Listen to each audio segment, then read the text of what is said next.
आपके भरावां नूं आखांगा कि इन्हां दी दुकान ते आके एक बार ट्राई जरूर करो। खरबूजे का बीज लेने के लिए आए हैं। इन्होंने हमारे से खरबूजे का बीज लिया है। कि भाई से पूछते हैं कि कैसा महसूस हुआ हमारी शॉप पर आकर बीज हमसे लिया है। जी भाई इस्माइल।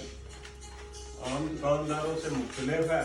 भाई साहब ने बहुत प्यार किया है, लेकिन लोगों के साथ ये ऐसा ही पेश आते हैं जैसे हमारे साथ आते हैं। ਤੇ ਰੇਟ ਜਿਹੜਾ ਇਹਨਾਂ ਦਾ ਇਹ ਬੜੇ ਮਕਬੂਲ ਤੇ ਮੁਨਾਸਬ ਰੇਟ ਨਾਲ ਦੇ ਰਹੇ ਨੇ ਤੇ ਲੋਕ ਇਹਨਾਂ ਦਾ 500 ਵੱਧ ਲੈਂਦੇ ਨੇ ਬੀਜ ਦਾ, ਸਾਡੇ ਕੋਲ ਇਹਨਾਂ 500 ਘੱਟ ਲੈ ਰਹੇ ਨੇ, ਸਾਰੇ ਕੋਲ ਘੱਟ ਲੈ ਰਹੇ ਨੇ। ਤੇ ਮੈਂ ਤੇ ਇਹ ਮੈਸੇਜ ਦੁਨੀਆ ਨੂੰ ਦੇਣਾ ਚਾਹ ਰਿਹਾ ਲੋਕਾਂ ਛਾਪਰ ਵੇਚਦੇ ਨੇ ਸਹੀ ਮੁਨਾਸਬ ਕੀਮਤ ਤੇ ਵੇਚ ਰਹੇ ਨੇ। ਤੇ ਹੋਰ ਚੀਜ਼ ਵੀ ਇਹਨਾਂ ਦੇ ਬੀਜ ਮਿਲ ਜਾਂਦੇ ਨੇ। ਟਮਾਟਰ ਦਾ ਬੀਜ ਚਾਹੀਦਾ ਹੋਵੇ ਉਹ ਵੀ ਰਾਤ ਮਿਲਦਾ ਦੂਸਰੀਆਂ ਦੁਕਾਨਾਂ ਨਾਲੋਂ।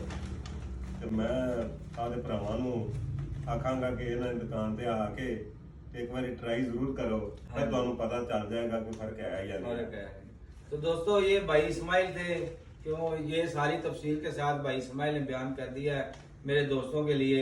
एक दफा आप न्यू अल फतेह स्प्रे सेंटर विजिट जरूर करें और बहुत ही मुनासिब कीमत में आपको खरबूजे का बीज, टमाटर का बीज और सब्जियों के बीज शापर पाक नौरानी का शापर भी आप दोस्तों को बहुत ही मुनासिब कीमत में मिलेगा। अल्लाह।